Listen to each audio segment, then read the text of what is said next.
Hola gente, ¿cómo andan? Espero que estén muy, pero muy bien. Les doy la bienvenida a este nuevo video, hoy con una reseña de un cómic potente, ¿sí? Tal vez el mayor evento mutante de toda la historia de Marvel. Estoy hablando de la Era de Apocalipsis, este macroevento que comenzó su publicación en 1994, esos locos años 90, y que como saga marcaría un antes y un después, una de las tantas sagas de X-Men, pero tal vez esta es la más importante. Vamos a hablar un poco de todo esto. Sí, acá tengo los 4 tomos publicados por Omnipress, de cuando Omnipress publicaba Marvel. Más adelante en el video voy a comentar un poco sobre esta edición, pero decir que en estos tomos están recopilados muchos números, ¿sí? Tenemos un Uncanny X-Men del 320 al 321, X-Men 40 y 41, Cable número 20 y las series que comenzaron después de, dentro de la era de Apocalipsis. Hablo de Generation Next del 1 al 4, Astonishing X-Men del 1 al 4, Gambit and the Externals del 1 al 4, los 4 números también de Weapon X, los 2 números de X Universe, Factor X del 1 al 4, X-Man del 1 al 4, los 4 números de Excalibur, 3 números de Amazing X-Men y los cómics que presentaban y también cerraban, entre comillas, la saga. Hablo de el X-Men Alpha y el X-Men Omega. Una cantidad zarpada de números que ahora desglosaremos algunos un poquito para ver qué es lo que aportaban a la historia. Ahora, ¿qué es la Era de Apocalipsis? Bueno, este cómic nos planteaba una historia alternativa, un mundo distinto, donde Apocalipsis gobernaba prácticamente el mundo y solo sobrevivía el más fuerte.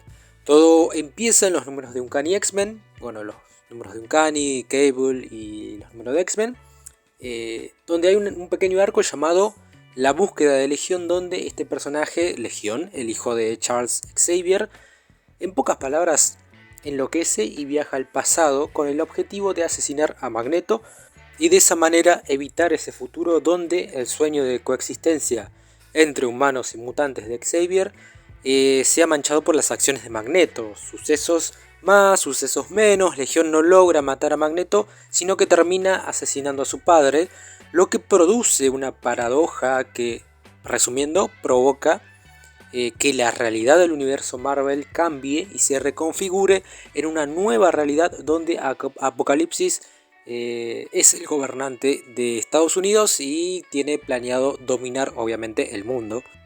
Y también planea armar una especie como de genocidio en todo el planeta, él y por supuesto sus jinetes. En paralelo a este hecho también tenemos el grupo que en este mundo se opone a Magneto, que está liderado por Magneto, que junto a sus mutantes tratan de salvar a los humanos y al resto de mutantes que puedan, y asestar el golpe final para destruir a Apocalipsis. La verdad que la pasé muy bien leyendo esta saga. Es un trabajo salvaje el que se hace en esta historia. Obvio que hay cosas que no me gustan, o no me gustan tanto, mejor dicho, como el dibujo en ciertos momentos, ese dibujo con proporciones sin sentido, a veces sin fondos, a veces parece que todas son copias de Jim Lee o de Liefeld, muy estilo de esa época, pero que sin embargo no tapa que esta sea una saga muy bien armada, y es a pesar de tener a muchos guionistas y a pesar de no tener una trama que se iba a usar originalmente para los cómics, sino que esto era para una serie animada, para la serie animada de los X-Men. Pero Bob Harras, el editor en ese entonces de Marvel, tuvo un buen ojo y junto a Fabián Nicieza, Scott Lobdell, Mark Waid, Larry Hama y más, terminaron creando Era de Apocalipsis. Y bueno, salió dentro de todo, salió bastante bien. A mí es una saga que, repito, me gustó mucho. Hace un rato también mencioné todas las series que conformaban este evento. Cada una de ellas en ese entonces sustituyó otras que se estaban publicando. Una estrategia de marketing muy fuerte, porque X-Men en ese entonces era lo que más vendía en Marvel, y de un día para otro los lectores se encontraron con que sus cómics fueron reemplazados, algo que a día de hoy es común, digamos, en ciertas sagas, macro sagas de Marvel, pero que en ese entonces no sucedía tan a menudo. El primer vistazo a esa distopía se ve en el número Alpha, con la aparición de un personaje muy importante también en esta historia, que es Bishop, que le dice a Magneto que ese mundo está mal, que fue cambiado, que Xavier no tendría que haber muerto. Así uno va conociendo al grupo que lidera Magneto, que está casado con Rogue, que tiene un hijo, y mientras el mundo está en la miseria, los humanos son perseguidos y los pocos que sobreviven están en Europa siendo defendidos por el Alto Consejo Humano. Y para cambiar todo esto, para cambiar toda esta realidad, Magneto ordena a diferentes grupos de X-Men que realicen algunas tareas, ¿sí? Y ahí aparecen algunas miniseries, por ejemplo Gambit and the Externals, que trataba de manera, muy resumido lo que voy a decir, era sobre la búsqueda del cristal M'Kraan, que es uno de los objetivos que tiene Magneto. También este cristal tiene su importancia dentro de la saga.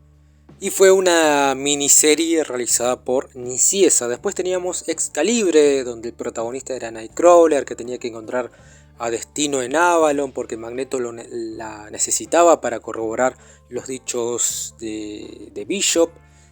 En Excalibur también estaba Warren Ellis, pero como personaje también aparecía la madre de Nightcrawler, que es Raven.